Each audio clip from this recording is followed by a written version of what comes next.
সাম্রাজ্যবাদী চক্রের আগ্রাসনের প্রতিবাদে ঢাকা থেকে চট্টগ্রাম অভিমুখে বাম গণতান্ত্রিক জোটের রোড মার্চ গতরাতে ফেনী শহরে পৌঁছেছে। সংক্ষিপ্ত সমাবেশ শেষে চট্টগ্রামের পথে রোড মার্চ। কেন্দ্রীয় শহীদ মিনার চত্বর থেকে বিস্তারিত জানিয়েছেন প্রতিনিধি দিদারুল আলম। চট্টগ্রাম বন্দর বিদেশিদের হাতে দেয়া এবং মিয়ানমারের যে করিডোর এবং পাশাপাশি স্টারলিংকের সাথে চুক্তি বাতিলের দাবিতে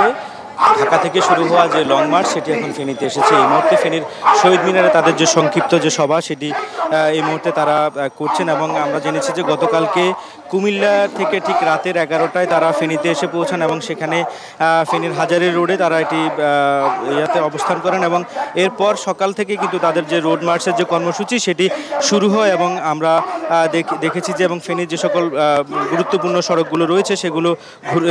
প্রদক্ষিণ শেষে ফেনীর শহীদ মিনারে এসে তারা তাদের রোড মার্চের যে সংক্ষিপ্ত সভা সেটি তারা আসলে করছেন এবং এরপরে তারা চট্টগ্রামের উদ্দেশ্যে রওনা হবেন কিছুক্ষণের মধ্যে। এবং আমরা এর আগে আমরা যেটি দেখেছি যে এখানকার তারা যেই বিষয়গুলো নিয়ে বলছেন যে তারা যে রোড মার্চ যেটি নিয়ে হচ্ছে যে আসলে সাম্রাজ্য বিরোধী দেশপ্রেম জনগণের যে ব্যানার সেই ব্যানারে আসলে বাম যে সকল দলগুলো রয়েছে সেগুলো সমন্বয়ে কিন্তু তারা এই রোড মার্চটি পালন করছে এবং এই রোড মার্চটি গতকালকে ঢাকা থেকে শুরু হয় এবং ঢাকা থেকে শুরু হওয়ার পর এটি আসলে নারায়ণগঞ্জ এবং সর্বশেষ কুমিল্লাতে এসে তারা তাদের যে সভা সেটি পরিচালনা করেন এবং সভা শেষে গতকালকে রাতেই তারা ফেনী আসেন এবং এখন তাদের